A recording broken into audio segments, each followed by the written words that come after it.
kita. Mulailah berpikir logis. Agama, ilmu pengetahuan, sains didekati dengan logika. Tapi logika sains berbeda dengan logika agama. Logika sains adalah logika induksi, induction. Dia bermula dari penelitian terhadap partikel-partikel, partikular-partikular untuk mengambil sebuah hukum universal. Mengapa? Karena objeknya sesuatu yang berdimensi, sesuatu yang konkret. Nah, karena itu kalau kita mendekati agama dengan logika sains, masalah lagi.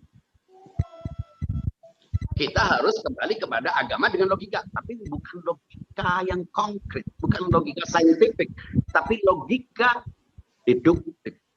Logika dari sebuah konsep mayor. Nah, di sini filsafat, logika, dan agama bisa bertemu. Logika dan agama bertemu. Karena itu tidak bisa orang beragama tanpa logika. Orang bisa berlogika tanpa agama, tapi tidak bisa beragama tanpa logika. Karena itu kalau ada orang berlogika dengan agama, itulah malapetaka. Kenapa? Itu agama, teks, persepsi dia dijadikan sebagai aksioma. Secara tidak sadar dia menganggap pemahamannya sama dengan wahyu. Ketika sama dengan wahyu, dia menerima wahyu, merasa menerima wahyu. Tanpa harus menyatakan dia menerima wahyu. Karena pemahamannya sama dengan wahyu. Inilah nabi swasta. Inilah radikalis-radikalis. Inilah penganjur kebencian. Inilah orang-orang yang sok menanggapi apapun atas nama kelompok ulama. Siapa lo? Kamu ngerti apa ulama? Tahu apa ukuran ulama? Ulama itu pandai. Bukan ulama itu yang hanya diwakili satu kelompok, dia direkomendasi oleh ulama yang sama dengan dia, yang sama jumutnya dengan dia, mengkafirkan orang, jadi nabi swasta, jadi Tuhan berulang, yang akhirnya justru menjadikan agama sebagai alat untuk menindas, untuk menimpakan orang, untuk menimpakan sengsara atas nama agama, atas nama ulama, atas nama ayat, atas nama teks hadis, atas nama Al-Quran. Cukup kita dengan itu.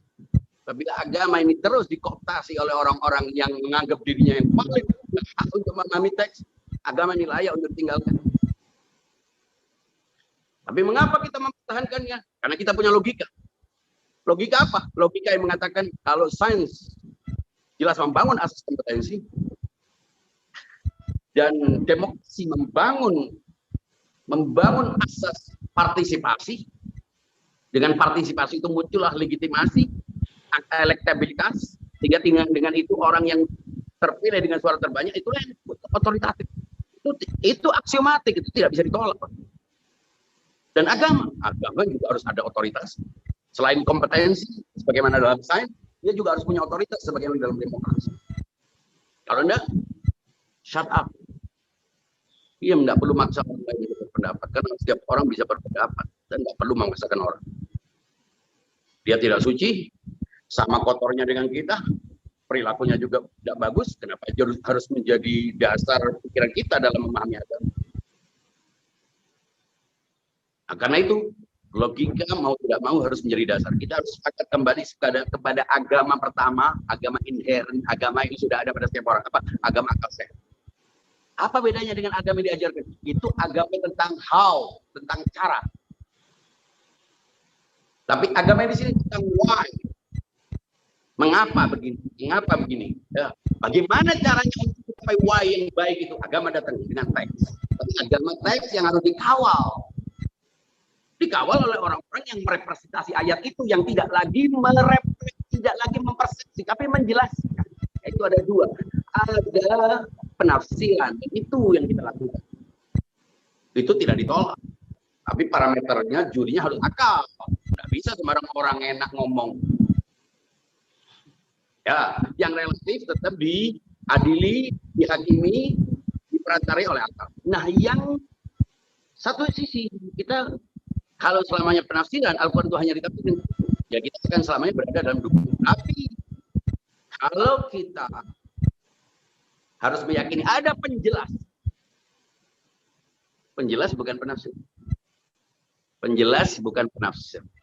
Mestinya Allah Maha Kuasa, Nabi yang sangat rasional itu, dia membuat kriteria yang logis tentang penjelas. Kalau enggak, ya kita akan sibuk dengan relativitas. Minimal kalau kita sudah sibuk dengan relativitas, sesama relatif tidak perlu memaksakan diri, tidak perlu ngotot, sama-sama tidak suci, sama-sama tidak dapat bocoran dari langit, nggak usah ngotot. hanya karena tahu Al-Quran, hanya tahu bahasa Arab, hanya tahu nahwu, hanya tahu usul fikih, nggak usah berteori, sama-sama bisa dipelajari. Itu maksudnya. Nah, mestinya agama itu melahirkan kesadaran tentang relativitas ini, melahirkan toleransi, dan toleransi itu bukan dari kerendahan hati. Nah, klaim kebenaran itu kesombongan. Gitu. Apakah kita sepakat tentang kriteria-kriteria logis tentang penjelas dan penafsir, ataukah kita cuma sepakat tentang ada penafsir? Ya sudah, kalau kita mari kita sama-sama saling mendukung, sama-sama relatifnya, dan toleransi tidak perlu memaksakan itu. Tapi kita bisa menjadi sebuah hukum yang berlaku general terhadap siapa yang ada. Satu agama belum tentu sama, ada namanya, ada bermacam-macam. Ada sub-madhab, dalam sub-madhab ada pandangan di bawah dan seterusnya dan seterusnya. Selama itu tidak didukung oleh sebuah pemahaman yang sama secara teologis, maka tidak akan berbeda-beda. Terus saja pengkafiran. Apalagi yang sedikit dikafir terus. Itu persoalan. Jadi saya kira cukup tema hari ini. Mudah-mudahan kita masih konsisten. Doakan saya kuat. Mohon dimaafkan bila mundur sedikit karena hari ini saya punya 3 Zoom.